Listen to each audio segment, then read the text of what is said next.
Hi guys, my name is Lelasophia. I am an artist and fine jewelry designer. If you like contemporary fine jewelry, if you like luxury handbags, all things interiors, and I have some fun videos for you. You guys, okay, little tiny treat for us today, and I am spoiling a little vlog that I have coming, I think next week. However, I couldn't wait. I honestly just couldn't wait to share with you guys. It has been a long time since I've purchased last from Chrome Hearts, and honestly, it was time. It was time that I got back into them. I have a fragrance unboxing from the Chrome Hearts. But first and foremost, if you guys are new here, thank you so much for tuning in. I can't wait to see you in all of my future videos. Make sure that you like this video, subscribe to my channel, follow me on Instagram at lelasophia jewelry. I put up videos every Wednesday, Friday, and Sunday, and so I cannot wait to see you guys in the next one. Okay, so you guys, first of all, I think my floor is creaking. Old New York City apartments. Okay, also, the video is always a little, you know, we work with what we got, so please excuse any noises that you might hear in the background anyways. As I said in my intro, obviously you guys know I'm a jewelry nerd, okay? I've been working in the fine jewelry industry for a very long time. And Chrome Hearts can be blamed in a positive way, as I'm thinking about this, I'm about to make a bold statement. Chrome Hearts was maybe like the first designer contemporary jewelry brand that I bought into, other than of course Tiffany's, which I've talked about all the time. I feel like that's all of us in the industry. That's our kind of gateway, right? Brand. House is even still an understatement, just massive, beautiful, amazing entity that is Tiffany. When I was 19, I can't believe I'm telling a story, but when I was 19, I had a friend. She was just like the coolest person ever. And when I tell you, everybody, you know, everybody was like obsessed with, this is a ridiculous thing of me to say, but I've said this in the past, everybody was obsessed with like getting a Cartier love bracelet. And my friend was like, yeah, my mom said absolutely not, but what I will do is get you something from Chrome Hearts. And so she was decked out. She introduced me to it, and so I'm so grateful for that. And then when I went to Paris with her, when I was again 19, a little baby over here, I started buying Chrome Hearts essentially. And I loved it. And I wore Chrome Hearts for probably until I switched over. Then we switched over to full gold girls over here. And you know, now I have my own brand, and now I essentially really just used to collect more than I do now. Now I primarily wear my own line, Lelasophia jewelry. And again, that sounds so wild every time I say it, but I say it for baby Sophia. I say it for her. Anyways, I digress. Of course, we're already trailing off, but when I tell you I loved my pieces from Chrome Hearts, and then the deeper in the industry I started working, I especially started getting really into men's jewelry. I then went on to own my own men's jewelry store in Soho, New York we were open for a couple years, right? Of course, during and pre-COVID and right during the COVID time, but I just feel like I was able to grow these incredible relationships with a lot of brands that I've talked about before, like Parts of Four, Kiemer Lewis, oh my goodness, one of my favorites, Chinteo, some of these incredible, like, again, I say men's jewelry, but they really have become so universal, but we'll say silver heavy, really beautifully designed, quote unquote, of course, as always, masculine, heavy sterling silver jewelry. Of course, I have most of those designers, all of those designers, I think, except for maybe Kiemer Lewis, dabble in gold. And so I'm only saying that to say, I think for several years, let's say in my like later 20s, I completely hated on Chrome Hearts, I'm not gonna lie. And it wasn't hating, and it wasn't a fair hating, because I really think it was only because Chrome Hearts seems to be one of the only, again, quote unquote, everything in quotes, masculine, sterling silver, heavy jewelry brands that is known or bought. It's one of those grail, you know, holy grail, yes, but also like literally on grailed. Like it's kind of literally it's one of the only brands that people still like pay top dollar for. And I think my only reason, which is absolutely not justified, and I take it back because, you know, I'm always going to be honest, the only reason why I was hating on it for a while is because I think I was like, oh my God, if you collect Chrome Hearts, then you're gonna love these other brands. I wanted people to really open up their minds and not just go to the typical David Yurman and Chrome Hearts, but to still give credit to those incredible brands. And then this is where I always give credit, hopefully, again, to say, over the last year or so, I've honestly been like, I could have been being crazy. Even though I don't wear silver anymore, I started looking at some of their gold pieces, I started looking at some of their sunglasses, and then I fell down a rabbit hole and I said, oh, they have fragrances? I'm like a dog. My ears like perked up. And I said, we know I'm a sucker. We know that they do things impeccably. Again, that hatred was not any way, shape, or form like towards the designs. And again, I should be respecting how respected they are and how like cult, you know, they truly are one of the like major modern cult brands. The Great Frog is another one that's a really incredible kind of independent British house. It's very sterling silver. Anyway, just throwing that one in there. Essentially, long story short, I'm eating my own words and I'm back. I really think it's kind of a cool thing. Especially, honestly, as I had been, the wheels were already turning, and I said I might need to delve back into Chrome Hearts. Then Cassie Thorpe did a video. This was months ago, going over genuinely like the behind the scenes of Chrome Hearts. It still is a family-owned brand. They've done collaborations with Bella Hadid, which we know she's one of my idols. I love her so much. I just honestly, the collabs they've done, the incredible like, I mean, let's just be honest, the one-off pieces that they've done, the really cool like specialty pieces that they've done, you just have to admit that they are absolutely incredible at the like specialty, really cool items and fun, you know, elements, fun, let's say, categories that they come out with. Long story short, especially after Cassie Thorpe's video, I was like, okay, girl, let's reel it back in. Let's go back to the mindset of me being 19, discovering, thinking how cool every piece was. And so long story short, I already made that intro way too long. Sorry guys, just had to explain my process. Because again, I probably have hated on Chrome Hearts just a little bit. Long story short, my dear friend, oh my goodness, my baby girl, Moon and I, my dear friend who you'll meet on the vlog just for like 2.5 seconds because we had a lot of catching up to do, okay? I made her come with me to Chrome Hearts. On the Upper East Side, first of all, I really highly would recommend you going downtown to the, like, I think I need to do an entire meatpacking Tribeca shopping day soon. Yes, I know I don't need to, but your girl kind of wants to go back downtown and hit some of those big stores because the one on the Upper East Side is quite tiny. They had a lot of their white gold and yellow gold pieces. They had a lot of sunglasses and they had no sterling silver. You know, the woman I was working with said that they might be getting in some, but essentially, if you're looking for really like the Chrome Hearts shopping experience, go to the one downtown in New York City. And I've been in other cities, the one in Paris, I still will never forget that time that I had literally with my friend. And we met one of the like, oh, what is his name?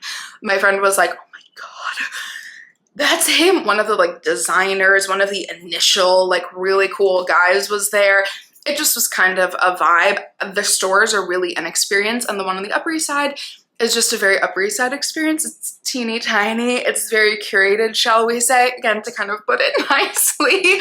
Long story long, as I'm already doing. I went in, made my friend Moon come with me, and when I say I did, kind of was tempted to look at some of the sunglasses, and I also asked about the keychain or bag charm, which I have to go downtown and see because they didn't have any in stock. And then I zoomed over to the perfumes and I said, oh my God, I need to smell these both. Long story long, as Tamara just said, actually, this is great. Short story long, we walked away with the little baby one, but I just had to. This fragrance, if you know me, is literally so me. And we're gonna do the tiniest, cutest little unboxing. And then it has sparked me wanting several other I know that's a weird thing because I should be satisfied. Sometimes that's not how my brain works. Sometimes it really is. Sometimes something really satiates me, and sometimes it says, okay, now in this same vein, I need to get 3 other fragrances that complement this. I know. It's, you know, as Cassie Thorpe says, we might need a little rehab and we're never ever going. Okay, let's get into the unboxing. Honestly, there's nothing very exciting. This is the little fragrance box that it comes in. Again, just the tiniest, cutest little bag, which I love. That's a sample of something else that I'll talk about in a second. I have my receipt and then just a cute little matchstick book. I'm not gonna show you the other side because it's a little explicit. So you'll have to use your imagination on that. Okay, there are 2 fragrances. I need to look, I think, ooh, I'm trying to remember my visual brain. I think possibly saw the number 2019, 2017. It'll be up on the screen. I'm probably wrong. But these fragrances are, like in COVID brain terms, somewhat new, meaning like what happened the last 4 years. So we really, none of us, hopefully, I don't know if anybody shares, you know, can relate on that experience. I don't know what happened the last 4 years. But anyways, it's kind of newer in my brain. And so currently they have 2. And I went for the one called 33. This is just a really nice embossed, did I get it right? Embossed bag. What does this say? Oh, okay, it says, I'm gonna show this to you, but I'm gonna read it first. I need my glasses. One seated Eve, my favorite design was conceived. I called it Chrome Hearts. That's kind of cute. Again, it is still to this day a family-owned brand. Go, guys, I broke 2 of my nails. Please, please, please ignore them. Can't believe I'm showing this up close. Anyways, it is still a family-owned brand, and I believe the children possibly run it. Now, goals. The things that just went on in my brain, like, could you imagine? It would be my life goal to have a brand that can survive so that my children can run it. Freaking goals. Maybe that touched my heart a little bit in Cassie's video, and I was like, oh my god, what have I been doing? I need to collect Chrome Hearts again. This is like literal a fantasy. Anyways, back into the actual thing that matters. Sophia, calm down. Okay, this is the little roll-on / travel perfume, and yes, indeed, we have the quintessential Chrome Hearts little sterling silver cap, which I think is really cool. And you know, she is heavy. Some of them say something, but this just says Chrome Hearts because what else would it say? And again, this is the one called 33. So the other bottle is, I believe, it's either glass. I think it's maybe glass or maybe a little frosted. And all you do is you just unscrew, and it's just, I mean, guys, I know it's really simple. I am like a child. Very easily, you know, very easily impressed, very easily, you know, I buy into stuff like this. It's really cute. And when I tell you, first of all, this is how weird I am because Moon smelled it and she was like, okay. This is a very, very niche fragrance. I'm going to be putting the notes on the screen, but this is, oh my god, but this is, dude, this just smells so good. It is just very niche. I don't know how to say it, but she's giving smoky, very, very, very smoky, a little bit of amber, and on the top, a little bit of citrus, but then it pretty much goes into smokiness. And the notes are not like explicitly, I might be wrong, and I talk about this all the time, sometimes I can't like quite maneuver through a website to find the actual notes, but also sometimes designers are just a little bit more, you know, keep things a little bit closer to their chest. I think the general notes are correct of what I have up on the screen, but on my body, again, everybody's skin is completely different. On my body, this smells straight up smoky with a touch of amber and a touch of citrus. We know I'm a sucker. We know I am a sucker. However, and when I realized, I cut myself out, I do this all the time. You guys are probably so sick of me. What I was about to say before is that this is a fragrance oil, so it's really nice. Again, on me, everybody's skin is different. On me, fragrance oils work really well. You guys know I am possibly working on my own, just throwing that in there because they're like a little bit more concentrated, and oils just work really well on my skin and my hair. I put oils on, that's my vibe. And something about it just, I don't know, it brings out the fragrance in a really nice way on my personal skin. I will say, you have to be, this is probably, again, probably not a very quintessential quote unquote feminine fragrance.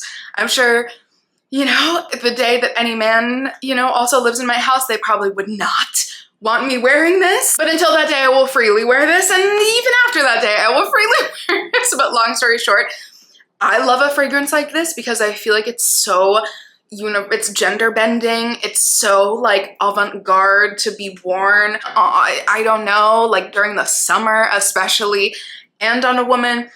I like to, we really like to blend and bend the rules over here. Long story short, I love this, and short story long, I think the fragrance 22 might be the more universally loved one. That one, Moon, was like, oh my God, this is amazing. And I really think Dylan, my brother, would really love 22. So mark my words, the second we go, we should do that. When he's here in like August, we should do a whole meatpacking shopping day. Obviously, I'll take you guys with us, and he should smell 22 because it's kind of a vibe. And then the surprise of all surprises, which is not really that exciting, but this, I had this video planned. I was very excited to film this, and then I didn't expect to be unboxing 2 fragrances today. So I have the tiniest little story. The fragrance honestly doesn't even matter as much as the story does. Literally my mom and I, because I talk about her all the time, but essentially I have a very small family, to put it in layman's terms, or to put it kind of like to glaze over the more serious aspects. I have a very small family. A lot of my family members have, passed away or on the other side now. And so my mom and I just spend a lot of time together. And I just so cherish our time together. We were shopping on the Upper East Side in my aunt's old neighborhood and my mom's sister's old neighborhood. And we literally turned a corner and I was like, oh my God, you have no idea. And I know my mom is like smiling, hopefully watching this, because I talk about my aunt all the time, but just the time that my mom and I spent together is so important. Anyways, yada, yada, yada. Again, didn't mean to make this video. Essentially, we turned the corner. This was literally today. And I said, oh my God, Zittimers. There is like, if you know, you know. I'm sure maybe 0.5% of people watching this will be like, oh my gosh. There is like, first, you won't even imagine, the bougiest Upper East Side pharmacy. You can't even call it a pharmacy, to be honest. The bougiest place of all time on the Upper East Side. When childhood memories unlocked, my aunt lived around the corner. When I was growing up, meaning like for a year, maybe over a decade, I can't remember, but for years and years, and so my entire childhood, when I would stay with her on the weekends or when my parents were away or whatever, she would take me to Zittimers, probably to like shut me up or to, entertain me. And that was her version of entertaining me. It wasn't like going to the park, it was going to Zittimers. And we just probably spend like an hour there, and she'd get makeup and maybe a fragrance. And then they had like a very bougie kids section. Anyways, childhood memory unlocked. I think somebody did a Vogue video. Did I even talk about this before? Oh my God, I am ridiculous.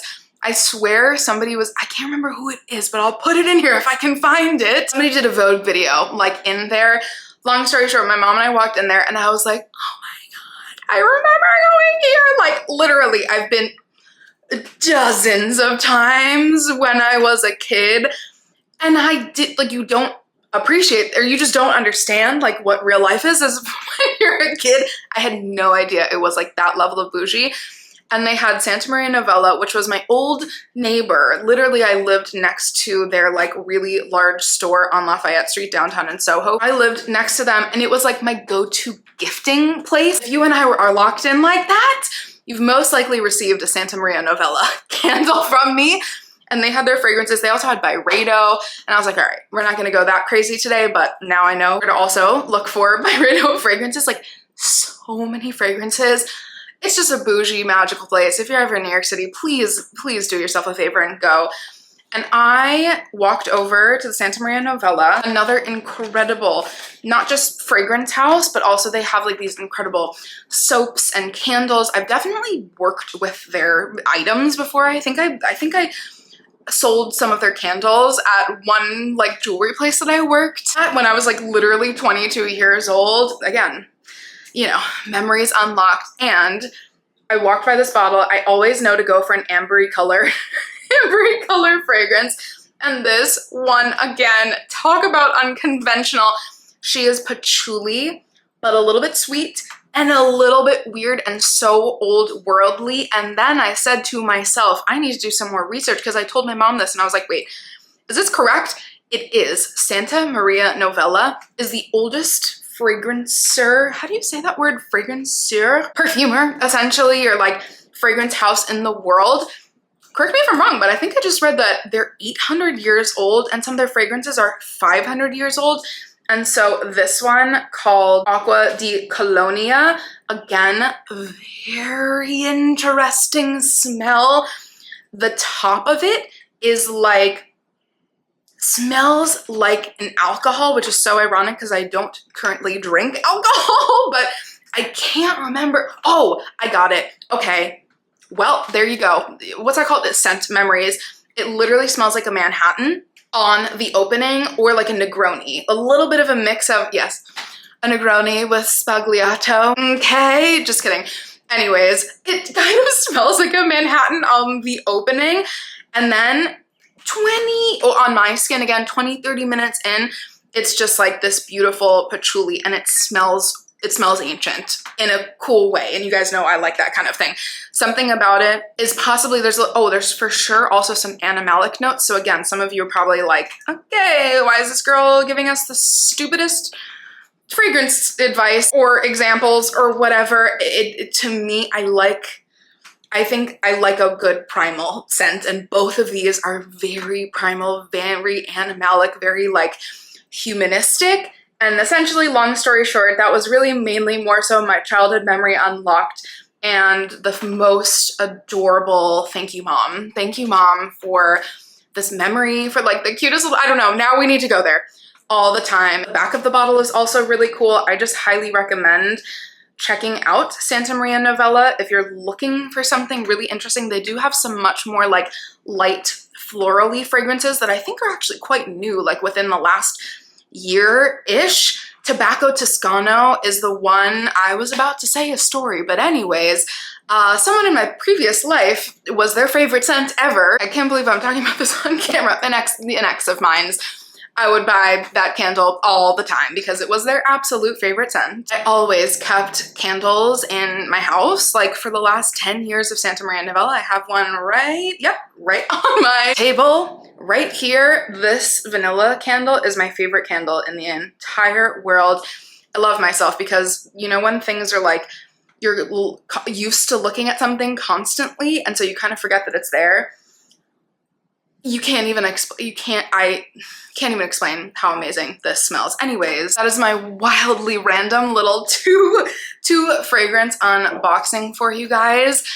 You know, I was going to do like an entire wish list, but I really just think that there's 2 more fragrances that I'm like dying for, that I don't even know if it's cost-wise or something. Everything is definitely very winter-centric because that's just me. That's how I work. But the fragrance by Edward Best called Last Night, when I was with Ricky at Dover Street Market, I smelled it again and I said, okay, I need that one. And then another completely inappropriate for the time of year because it's summer, as you can probably tell by my face. It's a little humid here in New York. It's getting to be that uncomfortable, you know, time here again. So again, completely inappropriate for the timing, but the Miami Le Labo exclusive fragrance I need in my life, and it is the Edward Best and Miami fragrance like very similarly priced. I don't know.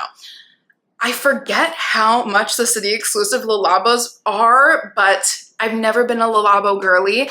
And then I smelled, my brother has the Miami exclusive, and I need, like, the irony also smells exactly like a drink. Like rum is one of the major base notes in that. And so I feel like those are the 2 fragrances I still need to, you know, that I need to still check off of my list.